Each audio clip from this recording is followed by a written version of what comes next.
All right, welcome to Good to Geek Out. Today we will be covering minorities in comic books specifically as a medium. This is Editor coming out of San Antonio, Texas. This is Jay coming out of California. Hi, Phil, out of California, LA.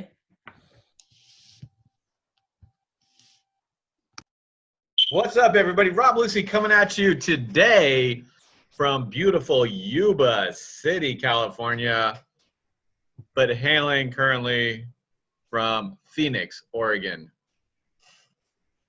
And speaking of phoenixes, it is I, Robert Strader, born from the ashes, here to run reviews with yous, coming at you from San Francisco by way of my mother. And really, we're looking forward to everything. I don't really want to say that there's not going to be spoilers on here because I'm not sure what all is going to be covered, but I just want to let you know that either way, you should hit like, subscribe, and leave a comment about whose shaved head looks the best. And your favorite minority. And your favorite minority superhero. How about minority shaved head? All right, so I guess we'll just start it off. We're going to be talking about minorities in comics and whatever our interpretation is of that, our favorite characters, what these characters mean to the mythos, what they mean to canon, what they mean to society at large. Since this mythology, modern mythology we're talking about. So I focus particularly on Latinos, of course, because I'm Latino. I wear the shirt for a reason, you know what I'm saying? Sunspot to vibe. We go all across the spectrum. We can be really rich. We can also be really gangster and poor. It's kind of a thing that's been going on for a long time. It still goes on to this day, and whatever. That's all I'm saying about it. Oops, my bad. Like I said, this is Jay coming from LA, California. As minorities, I am African American, so I support all my black heroes. I've got a bunch of them I like.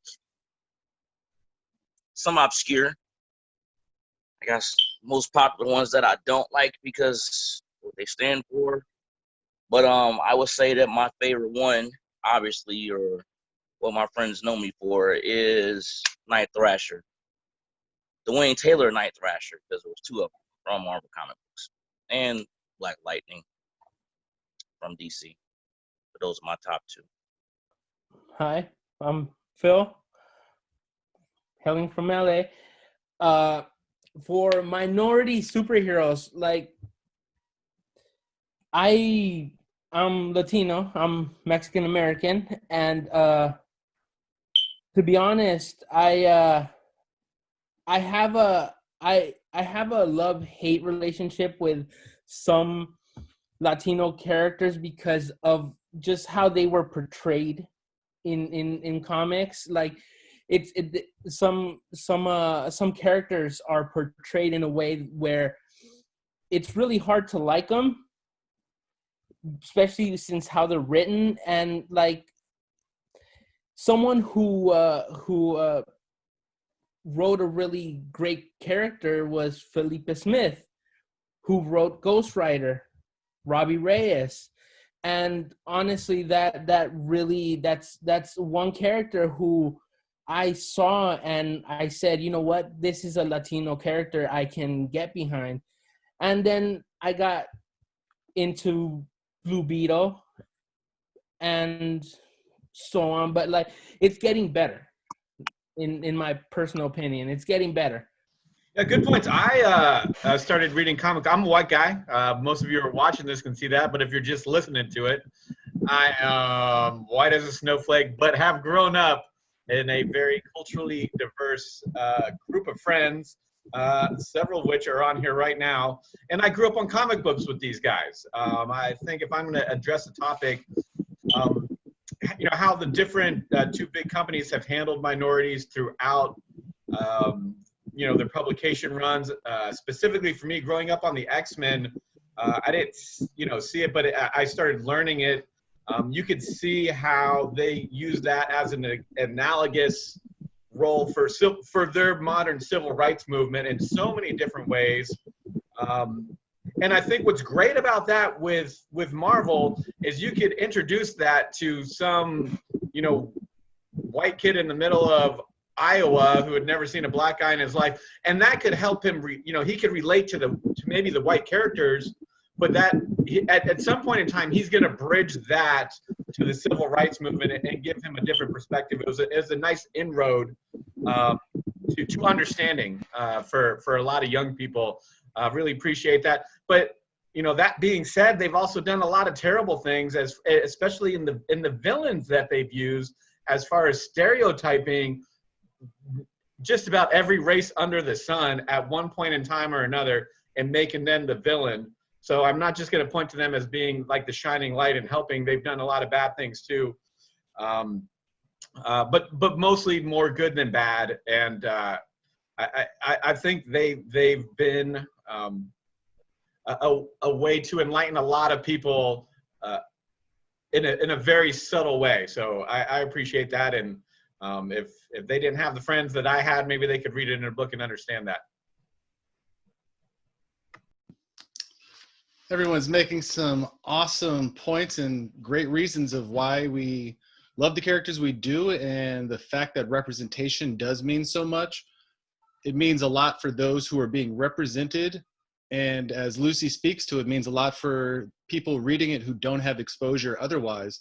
One of the greatest things about Marvel was when Peter Parker goes to Empire State University, they just start putting black characters, black students in the background. Like, they don't make an issue. They don't make that like the one black friend that he has and all of this. They're just, they're black and they go to school. And there's so many implications in that one drawing, that one little bit of representation that doesn't need dialogue or anything. Because obviously the world's not quote unquote ready for that, but it just shows you that cosmopolitan, metropolitan attitude that living in New York almost via these characters allowed for. Just like Jay, when I was coming up, when I was coming up, I liked getting all the new hip hop. Like, my dad liked all the jazz, and I look at Avengers and I look at Fantastic Four and X-Men to a degree as that jazz. And I wanted my hip hop, and New Warriors was that hip hop. It was the thing that was coming out for me, for that generation. It was that tape getting dropped. And the fact that it was led by a black kid who was fucking a dope ass version of Batman, a 90s version of Batman. And again, being black wasn't the core defining feature of his character. He had a lot of fucking issues going down, and they definitely dealt with race, but that was never what he was about.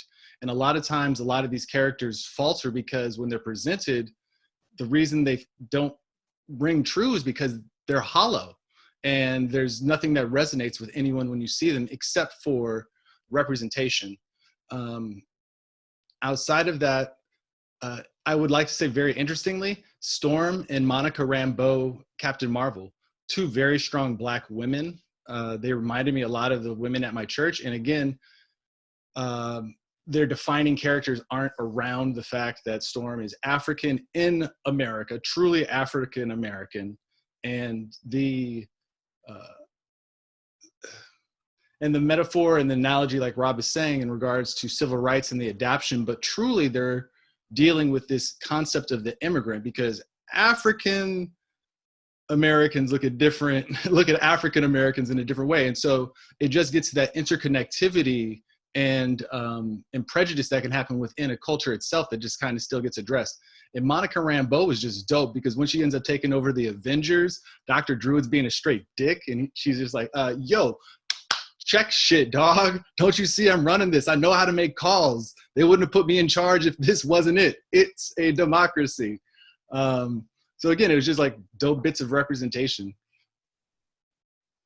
One of these things that I find frustrating is that just like the sidekick phenomenon that was rife throughout the MCU, where everyone had to have a black sidekick. Magical Negro. A magical Negro that can solve all their problems with their wisdom and their secret, savage, dark land knowledge.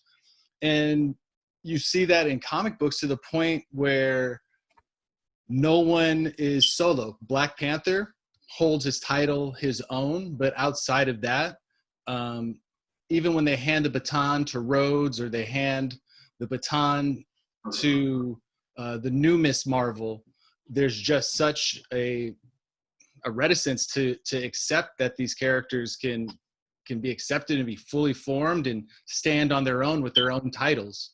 They've always got to be part of a super group.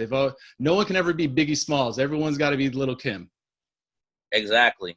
Let me speak on that. See, the thing is, I love Marvel better than I like Marvel better than DC, but I will say that DC does black representation a little bit better than Marvel. I mean, my top two heroes are basically, I mean, and be surprised, I mean, because whenever people ask me who are my favorite black heroes in Marvel, they expect me to say Luke Cage. No, I don't like him. I despise him. I mean, War Machine, I don't like him either. And you know, or they expect me to say Sam Wilson. Sam Wilson, I gain respect for. But it's like what you said, you know, they do this whole magical Negro thing where they have to support somebody. Sam Wilson used to be able to support Captain America. Whenever you thought of the Falcon, they even made a joke about that. They even made a joke. Whenever Sam Wilson would show up to a team, they'll ask him, hey, where's Captain America at? Until he broke out on his own about several years ago. Same thing with War Machine. War Machine, oh my God. And Eduardo, you were here for this because I was arguing with my friend. I was arguing with one of my friends, and he loves Iron Man. And I was like, oh my God, War Machine is the biggest, he's the biggest coon ever. I'm like, I wanted to give this guy a chance. But when this guy sat up here and got his armor jacked by Frank Castle, it blew my fucking mind. It blew my mind. It blew my mind. I was like, oh my God, who's writing this? I want him so bad to break out on his own because he's a Marine. He's a Marine. I mean, and I want to see him do good. But it's like whoever's writing him makes him look like crap. I will say, for me, the friendship between Luke Cage and Danny Rand was a big thing. Rob Lucy, one of my best friends, like the ability for them to put things to the side and come together and always have each other's back meant a lot to me in regards to interconnectivity and making bridges. You got anything to say on that, Lucy? Hold on, wait. So did you and Lucy ever walk the streets thinking you were heroes for hire, like as young children? Yeah. That's dope. That's fucking dope. That's awesome. You've seen my tiara. Yeah, it was funny. Thinking about Luke Cage and Iron Fist, Danny Rand. I really like I like Danny Rand as a character growing up. As I look back on it now, when he was developed, Stan Lee, saw Bruce Lee as popular and needed a Bruce Lee and wanted to Dan Carradine him into the comic books and turned him into a white guy. But that doesn't necessarily, it's not right, but it doesn't necessarily make him like a bad character in the long run, I suppose. If you have good writers can make or break a character. Lucy, let me ask you a question as the only white guy here. Who's the most offensive minority character in comics that you know? In your estimation. That's really that's an easy one. The Mandarin. I was gonna think. Looking back on the Mandarin, like if you want to really bad racial stereotype. Hey, do you know who the tarantula is from Spider-Man? Yeah, I do. I do. I know who the tarantula is from Spider-Man. You mean La Tarantula? Yeah. Mustache every 2 seconds.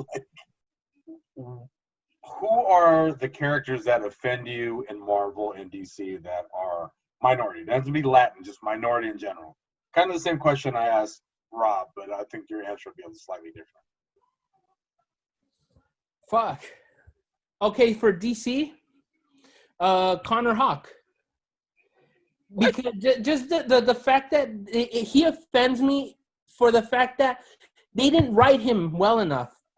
The writing of him what offended me wholeheartedly because they could have done it better.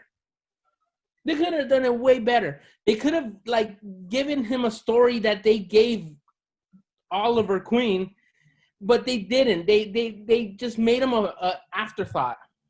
So it pissed me off. Let me come in on this. I'm a Green Arrow fan myself. I also am a Connor Hawk fan. Well, I don't know if you're familiar with Green Arrow's second run in 1988 with Mike Grell, which I do own. 137 issues of him. Yeah, I'm going there. The story shifted from Oliver Queen to Connor Hawk. Now I do understand his story that his mother is Sandra Moonday Hawk, and Oliver died. Oliver died in a plane crash. He couldn't get out. The story they actually transitioned him into being the new Green Arrow. They got action figures on him, so he received a big push. Also, the story followed in through other runs of the Green Arrow, Black Canary. The only reason why you didn't see him, I will agree with you to an extent. You did not see him in the New 52, but in other issues, no, he played a part in the Justice League. So I actually did like his story on that. I mean, he's a mixed. I'm thinking his mom was black. No, so okay, let me get on that. That's what Connor Hawk stood out about me. There are not a lot of mixed heroes. Yep. Like you are what you are. You are black, and that's one of the reasons why Miles Morales came out, and he's got a black dad and a Puerto Rican mom, and I was just like, because for even me, I didn't even think about. I had never thought about it. My girl is half Armenian and half Indian, and she's like, you understand that in America, even black and white mix is a default setting. Like that's the only thing that people kind of check and think. And so the fact that they even had two oppressed groups end up being his parents just like added this extra layer. And Connor Hawk, I think, does the same thing because Oliver Queen has always been an outspoken, we'll say liberal views at best, leftist views for those who don't agree with him. And the fact that they were just like, cool, like we can use this character as an opening because we can show that even open white liberal guys have trouble understanding black culture. And it was cool. It was a family affair. Let's go round robin and just what you think comics is doing right for minorities right now. I'll just say, damn, Lunella Lafayette. Luna, Moon Girl. If anyone's ever read Moon Girl and Devil Dinosaur, amazing. I read that. I love her. She's just a little smart girl. The smartest person in Marvel. Yes. Yeah. Correct. That's what it's doing right for little girls, little kids, anybody. What about Riri Williams? That was too easy. I wasn't gonna go there, but you could take that. I'm gonna name another character, a black character from a black writer. If you're familiar with Kevin Grievous, he played as Reyes from Underworld, from the first two Underworld movies. I think three. No, the first one and the third one. And he wrote a character that goes by the name of Dr. Adam Brashear, aka Blue Marvel. Now, a lot of people, they up there saying they have, the Hitman of Marvel or the strongest character is Hulk. But from what I gather, the Sentry took out Hulk in the World War Hulk.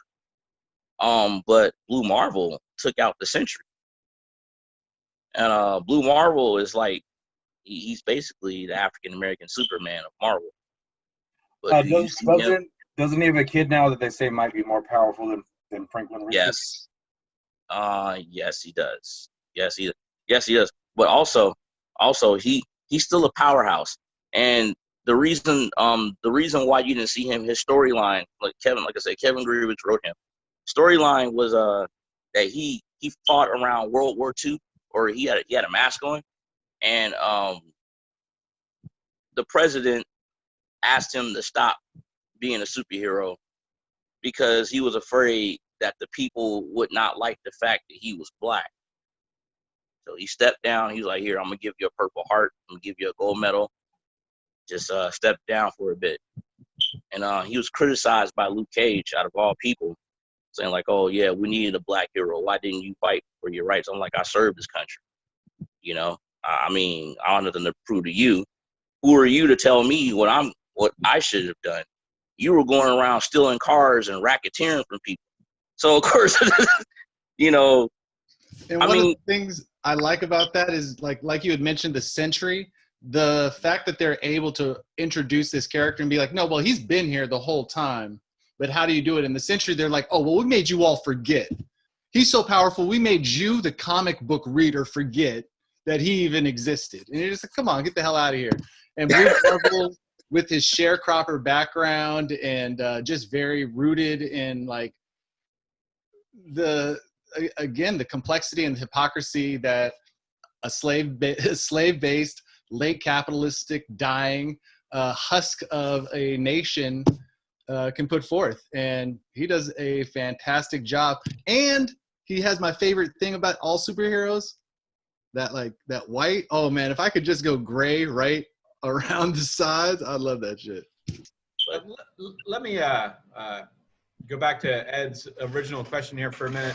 I think what both comic book companies are doing really well recently is being able to rewrite and expand on legacy characters, because we all know that these comic book companies were formed and selling to white America when they first started. We have Superman, Batman, Captain America, and they built on that. We don't have a lot of black legacy characters or Hispanic legacy characters, especially. But recently, they've done the multiverse with Spider-Man and added Miles Morales. They've been able to change things so the current Green Lantern is Jessica Cruz. And those are great things. But as an audience, and even, you know, to Philip Reyes's point, what responsibility does the audience have to buy these comic books and things that are coming out? Because these companies are only going to survive if they sell those comic books.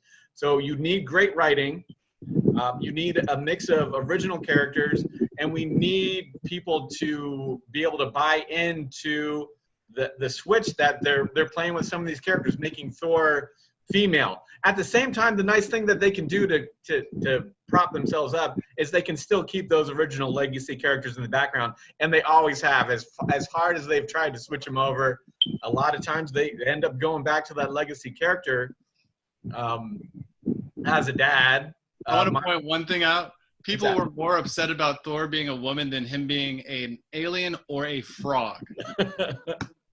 Yeah, it got pretty stupid there. I mean, that talks to that really speaks to the divisiveness of social media in a lot of ways, and people jumping one way or another, and probably not even reading the stories that these people were, they just read it in the newspaper. Oh, Thor's a woman, or they like, oh, Spider-Man's black. He's a black teenage Miles Morales, and getting all uppity and it's Captain. You could go down the list of things. But if some of those stories are absolutely wonderful, it's up to us as consumers to actually go out and buy those stories and let other people know how good those stories are.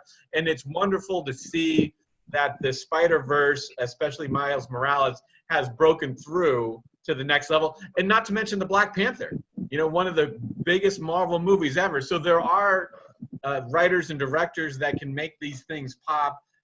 Can I pose a question here? Go for it. Okay, so we're talking about race in comics, basically, right? So I know it's a little bit off topic, but like, how do you feel when they're redoing a series, like when they're relaunching the world, right? Like in Convergence or X amount of things, right? How do you feel when instead of creating a new character and like maybe giving a chance to a new How do I character. feel about window dressing? How do I feel about legacy characters getting a brown wash? How do I feel about legacy characters getting a gender dip? It's a great point, and it kind of goes to what we've been talking about in regards to it's about sales. It would be great if they created more original characters of color, but people want the names that they're familiar with.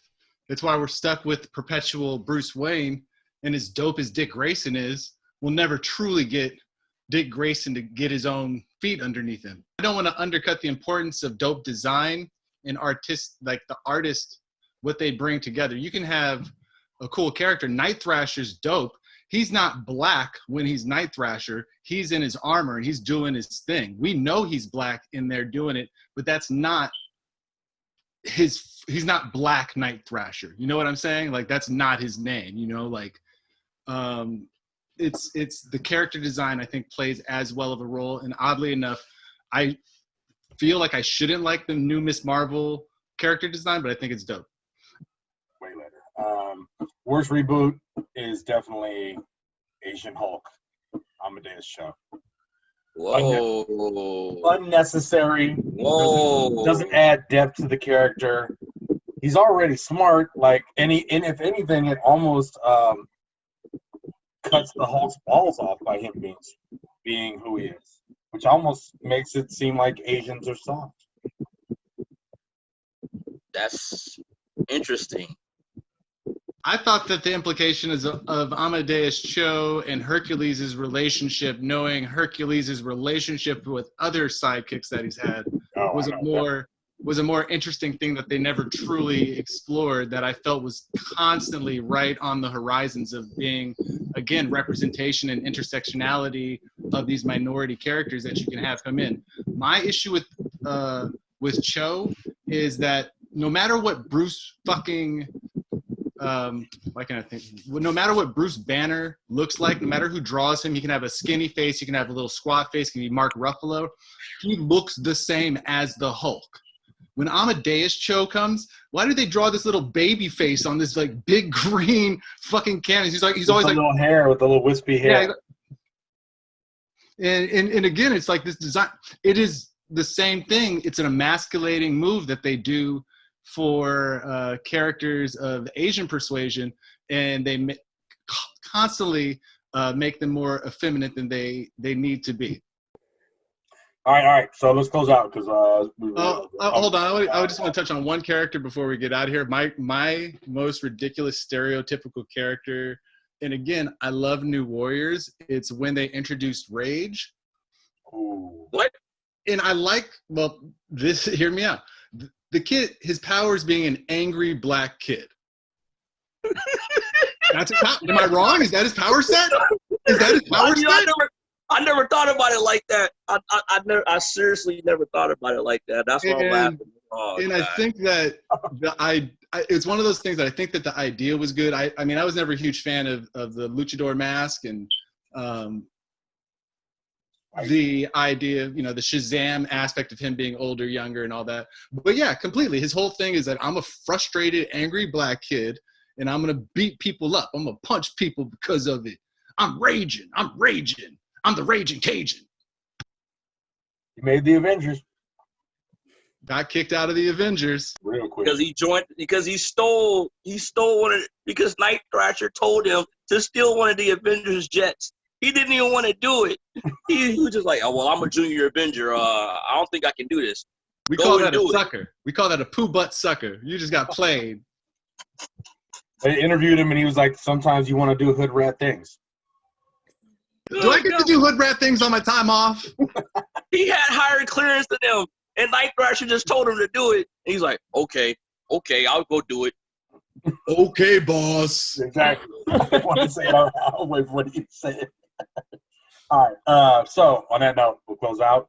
I would like to say that I had a note of minority characters that I assume would get brought up, and throughout this whole time, I started crossing. When you hear me say "damn," I started crossing people off. I'm very proud of us that we did not bring up Cyborg. We also did not bring up Rocket Racer, which I'm kind of sad about. We did not bring up Static Shock. But I'm really sad that I forgot to mention the first Latino character, White Tiger, Hector Ayala. If you watch Ultimate Spider-Man, you'll see an iteration of the character as a Latino female. But anyway. Say one quick thing, just one quick thing. I wanted to bring out. You guys like Black Panther, right? Okay. I don't like him, but I don't hate him either. I don't feel that he represents me, my type of hero. I'm gonna ask you if you can relate to me on this, Router. No, he's African. Yeah, he's African. No, we're both. Well, yeah, he's African. There's that gap that ends up happening here. Now, there's a difference between Storm being African in my mind than Black Panther. T'Challa. Storm, for better or less, assimilates to New York East Coast lifestyle. As soon as Storm goes punk, I'm like, oh, okay, like she's African American at this point. She's black goth. She's fucking black goth. She put black goth on the map. She put black goth on the map.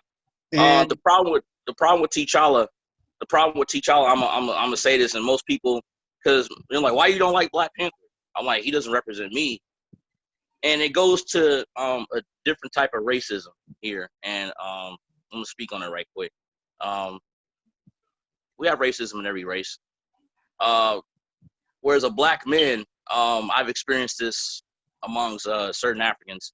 Whereas like certain Africans, they don't consider, people like me or probably Strutter, that we're from Africa because we don't speak the dialect. Basically, we get the Killmonger treatment. So, because of that, it showed that in the movie too. Showed that in the movie, which I will say that it showed that in the movie because Killmonger didn't speak the dialect. They didn't consider him one of them. So, because he didn't speak the dialect, he wasn't considered. Oh, you're not from here. You share the same skin, but you don't speak the language and you don't speak the native tongue. So you're not considered that. I think I hear what you were saying, and I agree that I've always had the issue. Yes, it was great seeing Black Panther, but he lived in Wakanda. Like, they don't even give us like a real country. To be super, we have to be fictional. We have to be completely made up. And there's that's a super, like, you have to be Superman. You have to be from another fucking planet to be a hero. One thing that I do find interesting, obviously, what they did a 2-year run where Black Panther was that black guy from New York, Cody or something, and those were the Hell's Kitchen too. And again, so and I think that those are great examples of trying to expand the character out, because when you think about it, that's a redress, that's a window dressing of the character. But they both happen to be black, and we just don't think about it in that sense, I just think that Black Panther's character, I don't feel he represents black people. I think that he represents Wakanda, but he doesn't represent. It's kind of hard to say. You know what I'm trying to say. I feel like he does not represent. He doesn't fit that mold of black girls. I feel like he represents his people and his people only. Well, I think that, but I also think that I think when you take Black Panther in the contemporary sense, especially post-movie, as opposed to when he was created in the Pan-African movement, is a huge social momentum in America.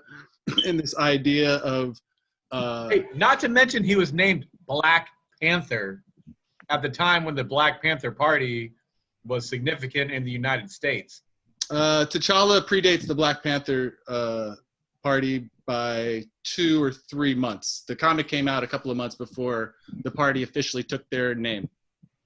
As an aside, people don't know if they were inspired directly by the comic book, but obviously there were college or the kids. Comic book was inspired by them. No, the comic book comes out first. I think the most successful window dressing, before we get out of here, but it's not necessarily comic, is Aquaman. Like, that was the most sensible. Oh yeah, fucking a Hawaiian. Yeah, what? Yeah, of course, he's in the water 3/4 of his life. He was probably born in the water, like. So there's just a natural bit of like, well, that just makes more sense than anything. And the fact that that makes him related to Boba Fett. I believe he might be a Mandalorian crossover. Aquaman and Mandalorian, Aqualorian. You heard it here first. Get ready, 2021. I enjoyed everything. I enjoyed talking about this. It's funny. It's funny. This is something I always want to talk about as well. So, as far as minorities and superheroes, and it's not just African Americans. It's all races. I look at all races and stuff. I'm a big fan of Blue Beetle, and Ghost Rider, and I mean even feminist heroes as well. So I enjoy talking about this, or what makes what we do like with minorities and superheroes, and what we don't like. And this does have to do with the the movement, what's going on right now, me being me out there protesting on the front lines. But yeah, it's minority superheroes played a big part in my life just as much as it did you guys, and I enjoyed it. Wish we can do it again as a platform to talk about this. I would love doing it. So yeah, thank you guys. That was fun. On a note, we will do this again. There'll probably be movies next time, but That was the most Philip thing ever. yeah, it was. Close it out. Jay gives this, man. That was dope. These are the bullet points of why I really enjoyed it. I hope we can do it. That was fun. No, well, I wanted to say, hopefully next time we do get to talk about film, because I feel like I want to talk some shit about Christopher Nolan and Bane more specifically. I just feel like I need to get that out into the world. So I hope we can do this again, and because it was fun.